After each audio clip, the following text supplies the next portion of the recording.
turns to Part 1. Part 1. And an advisor. First, you have some time to look at questions 1 to 6.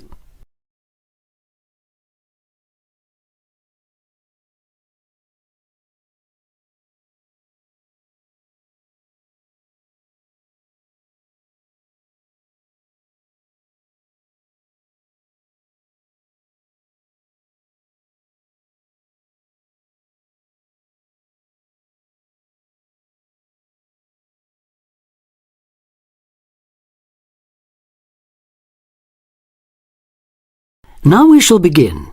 You should answer the questions as you listen because you will not hear the recording a second time. Listen carefully and answer questions 1 to 6. Homestay Language Learning, Lisa McDowell here. How can I help you? Hello, my name's Dan. Hello, Dan. And I'm going to be living with a family in Edinburgh for 3 months, so I'd like some advice on what to bring with me. I'm flying in via Singapore on the 15th. Right. Well, perhaps most important of all are your documents. Vaccination certificate, sponsor's letter, and the certifying letter from us for immigration. Yes, I've got all those in order, I think. What I'm really wondering about are money and clothes and things for my room. Personal effects, in other words. OK, let's start with cash. You'll already have money in your bank account here, of course, but make sure when you get here you have some cash on you. Pounds, that is, not euros or dollars. How much do you suggest? I'd say 50 as an absolute minimum. OK. Now, the next thing is which clothes to bring. What do you think? Well, as I'm sure you know, it can get pretty cold here, so you will need some warm clothing. There are shops near here that sell winter clothes quite cheaply, so you really don't need to bring much. Do make sure, though, that you have at least one thick sweater and a jacket with you when you arrive here. The temperature's likely to be a lot lower than in Singapore. Thanks for the warning. Now, something else I'm not sure about is whether to bring my computer. It's a laptop, so it won't take up much room. 2 problems. Firstly, it might not be compatible with the electricity supply in this country. And secondly, there's a risk of it getting broken in transit. Someone travelling here had hers smashed only last month. But surely I can carry it as hand luggage. Usually, yes, but because of all the tight security right now, you may have to check it in. So my advice is to leave yours at home. OK, I think I will. Is there anything else you'd advise against bringing? Well, you won't need household or cooking things. They'll all be provided. And importing food, of course, isn't allowed by customs, though I imagine you already knew that. Well, yes. But there are 1 or 2 things I'd suggest you find room for in your suitcase. Yes? Perhaps a few of your favourite cassettes or compact discs. Of course, you might be able to find them in the shops here, but then again, you might not. That's a good idea. Anything else? Yes. Some photographs of people and places that are special to you could be nice. They can really make your room feel like home. It's just a thought. I'll see if I've got a few good ones. Before you hear the rest of the conversation, you have some time to look at questions 7 to 10.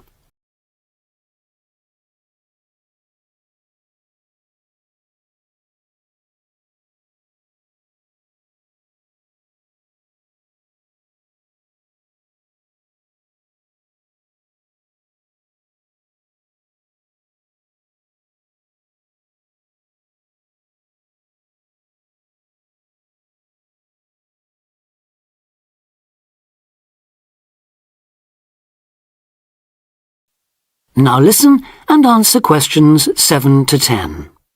Just a few points about packing.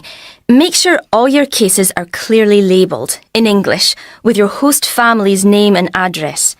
Just in case they go missing on the way. It has been known to happen. What name do I write, by the way? It's Wark. Lewis and Amy Wark. So that's W-A-L-K? It's actually W-A-R-K. But we'll be posting full details to you later this week. Right, fine. And I'd better put some essentials in my hand luggage, enough for a night or two in case, as you say, anything happens to my main cases. Yes, I'd recommend a change of t-shirt and socks and so on, plus any medication you may need, and a toothbrush, of course. And my tights. Your tights? Yes, for the flight.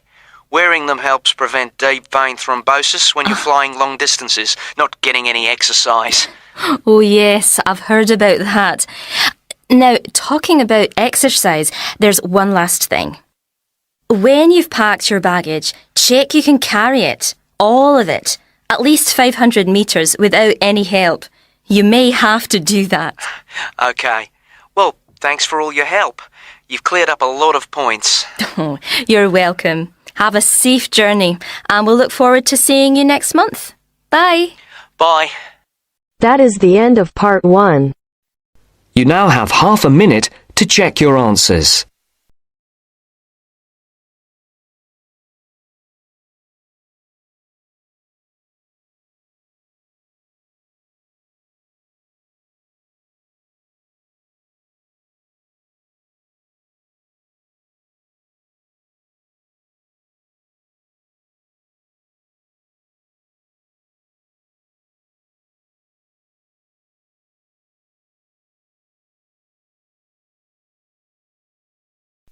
Now turns to part 2.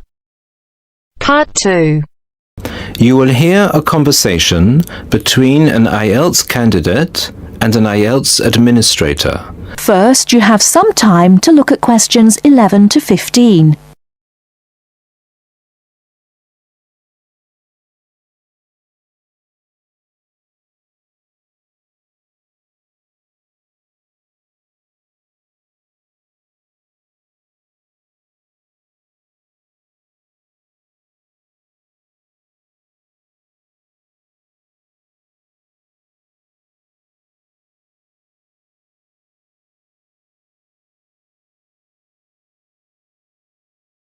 Now, listen carefully and answer questions 11 to 15. Good afternoon. I'm applying for a master's program at the University of Exeter in the UK. I'm planning to register for the IELTS exam at your centre next month. I have some questions I'd like to ask you before I register, if that's okay. Certainly. Would you be taking the academic module? I think so, but I'll have to contact the university just to make sure. You'll probably need the academic because most universities don't accept the general training. And anyway, the procedures to register for the exam are the same for both the general and the academic modules. Good. My first question is whether I sit all parts of the exam on the same day. I don't live here, you see, and for me it would be more convenient to do all the papers on the same day. Unfortunately, the speaking part is scheduled for Thursdays, and reading, writing and listening tests take place on Saturdays. We can't change the days, I'm afraid. That's a pity. Well, never mind. What sort of documents do I need to bring in order to register? You'll have to fill in the IELTS application form and bring an ID, a copy of your ID, and 2 passport-size photos on a white background. Will any ID do? We only accept original passports and national IDs. That's good to know. Did you say that reading, writing and listening are scheduled for Saturday? That's right. Will I get a break in between the papers? I'm afraid there aren't any breaks between the papers. Each paper takes an hour to complete, so it's 3 hours straight through. You'll first do listening and then reading, followed by the writing test. This is a standard requirement from Cambridge. Before you hear the rest of the talk, you have some time to look at questions 16 to 20.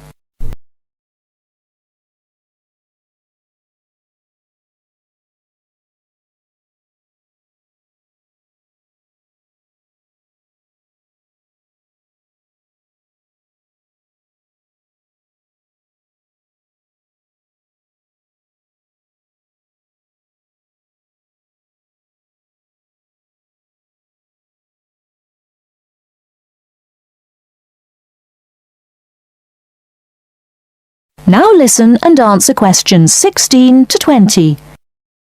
Okay, and how soon after the test can I pick up my results? It takes 13 calendar days for the results to be processed. Can you let me know how much it is and the form of payment? The examination fee is $200 US. You can pay by credit or debit card. We also accept checks. We only accept cash as a form of payment in exceptional circumstances. And one last question. Can I mail you the application documents? Certainly. You can send all the documents by registered mail to our address, 47 Clover Place, New Rochelle, New York. Could you spell New Rochelle for me, please? Certainly. Newrochlele.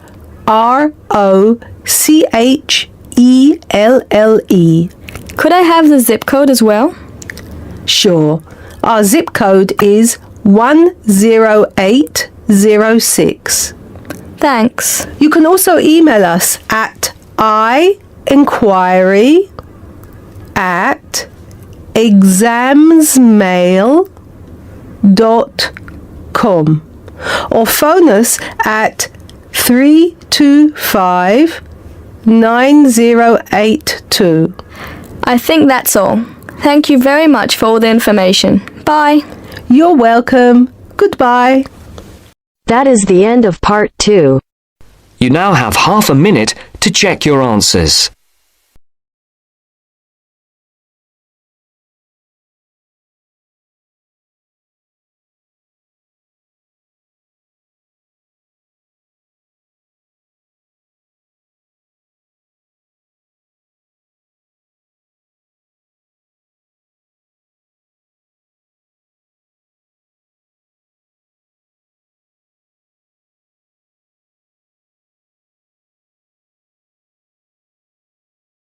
Now turn to Section 3. Section 3. You will hear a discussion between two students and their tutor. First, you have some time to look at questions 21 to 25.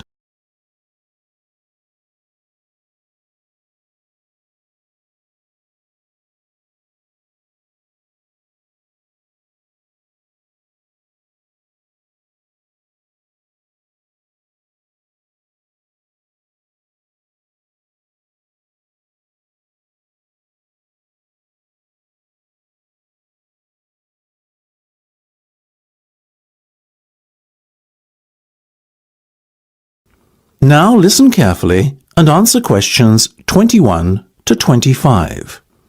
Okay, guys. First off, well done. That was a very good presentation yesterday.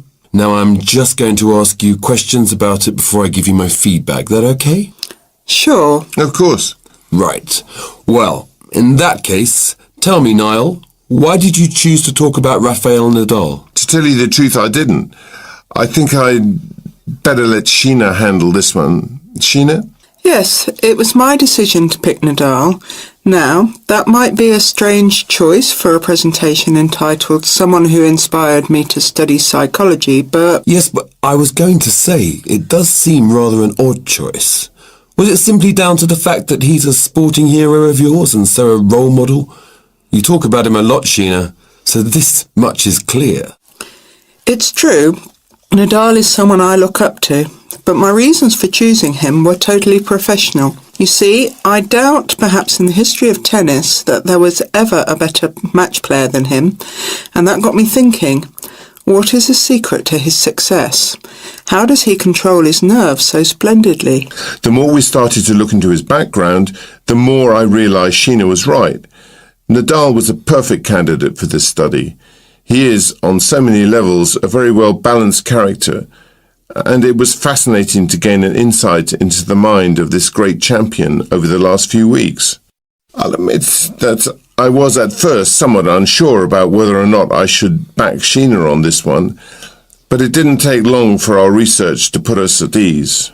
So, while most of the students were researching Freud and other visionaries in the field of psychology and psychoanalysis, you were looking into a present-day sports star? Does that not strike you as a little odd? Of course, we knew it was a risk. After all, there was a danger that no one, least of all you, would take us seriously when we stood up on stage and started our presentation. That said, I think it is in the spirit of psychology to be inquisitive and adventurous and not just stick to the conventional. Otherwise, how would the field have come so far, as it has done already? Well, I must say, your risk certainly paid off. Yours was, without a shadow of a doubt, the most interesting and original presentation I saw. And judging by the reactions of the other students, I would have to say that everyone else was equally impressed. Thank you. I'm so glad you think so. Yes, but notwithstanding your excellent presentation content, we must remember that the marks for this project are awarded based on a number of criteria, and we'll examine those in a few minutes. But first, another question. Where did you find your sources? Well, and I don't quite know how we managed it, but we were able to secure a face-to-face interview with Nadal while he was over here for the Wimbledon Tennis Championship, so we weren't reliant on newspaper articles and interviews or any other forms of secondary sources. We did, however, find the library's sports archive an invaluable backup aid to help us fill in the gaps and piece together our interpretation of what makes Nadal such a mentally strong champion. Before you hear the rest of the discussion, you have some time to look at questions 26 to 30.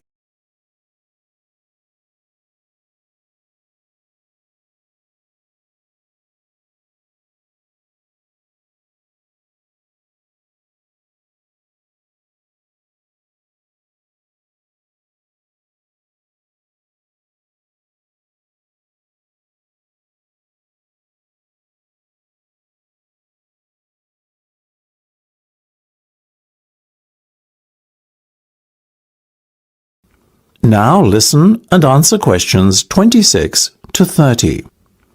Okay, well, as I said, congratulations again for your excellent work. Now it's time for my feedback. The first area where marks were awarded is in your use of equipment. I felt that had you not been a little too reliant on the overhead projector, and had you, for example, used the interactive whiteboard and audio equipment a little more effectively, you would have received top marks in this section. As things stand, though, your use of equipment was still very satisfactory. It's just a shame as it was an opportunity missed to score full points. The next area I was asked to assess is content. As you might have guessed, I simply can't fault you on that. Highly original work, so well done. As for your timing, I felt that the two of you were a little too over-rehearsed, so the presentation felt, at times, a little robotic. That said, again, it was very satisfactory, and you would get full points for effort. Sadly, though, there is such a thing as trying too hard, and that cost you top marks here, I'm afraid. Oh, I see. Right. What was particularly impressive, though, was the thick handout you'd prepared for everyone. I took it home to read through it afterwards, and it was very well written. But not alone that, it also enhanced my experience of the presentation itself on the day, as I was able to refer to the handout for further information on what was being discussed and to answer any questions I had. Very nice. As for your level of interaction, well, you had so much that you were intent on packing into your 20-minute time slot that sadly you run out of time at the end, which left no room whatsoever for interaction, and no one had the chance to ask you any questions. You've probably guessed, therefore, that you did worse than average in this department, and unfortunately, your score will have to reflect this. Oh my goodness, everything sounded so positive at the start. That is a big disappointment. We worked so hard. Now, don't be so quick to get deflated. Remember, your presentation skills only count for 15% of the project grade. Your score in this assessment, even if it were terrible, would still not be enough to prevent you from getting top marks overall. It's very hard to score well in the presentation assessment anyway, so believe me, you both did reasonably well. Thank you. I wish I felt like that. Yes, your feedback was very constructive. We're just a little disappointed with ourselves. Why? That's the end of section 3. You have half a minute to check your answers.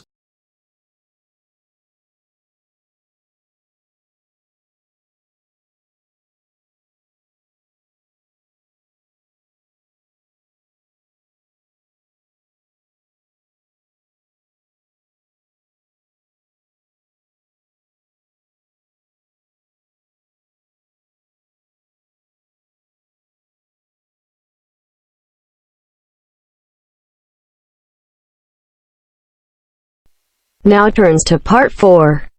Part 4. I've asked you here just to remind you about this Friday's field trip. First, you have some time to look at questions 31 to 40.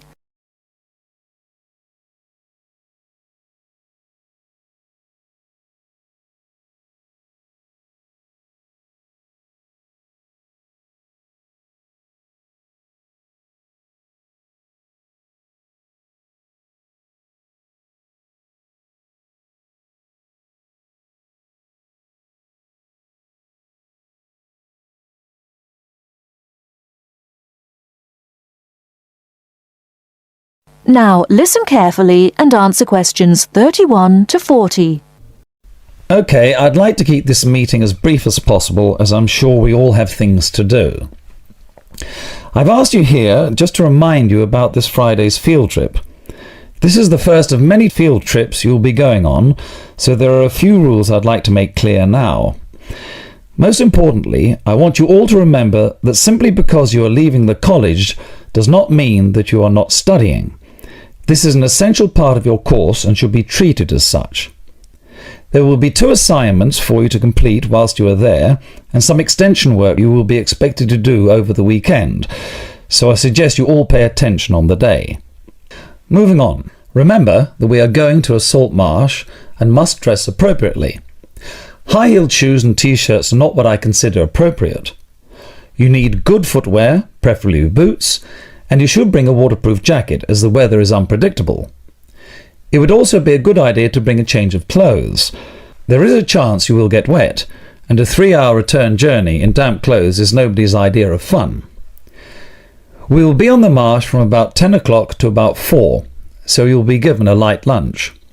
However, if you want to bring any snacks with you, then please feel free to do so, although we will be stopping for dinner on the way home. Now, this is the 4th time the college has been to Park Drive Saltmarsh, and so far we have never lost a student. However, remember that there are 28 people going, and if you are late, you will be keeping myself and your colleagues waiting, and at that time in the morning you will not find me very forgiving. Please try to arrive a few minutes before 7. If you are not here on the hour, you risk being left behind. For those of you who are being collected in the evening, you can expect to be back here between 8:30 and 9 p.m. But do warn whoever may be coming for you that the traffic is unpredictable and it may well be later. Before you go, I'll hand out your assignment papers and briefly explain what you have to do. Now, on the first page, all you are required to do is identify the flora and fauna on the page and find an example in the salt marsh. As I told you on Monday, you will need a camera for this.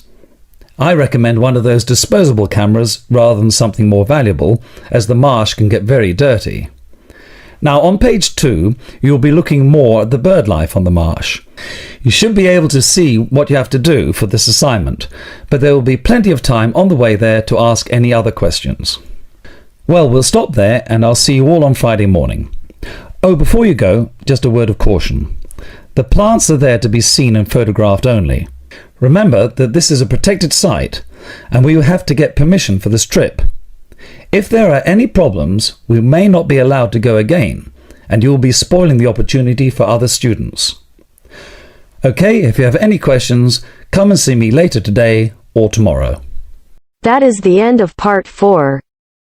You now have half a minute to check your answers.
give it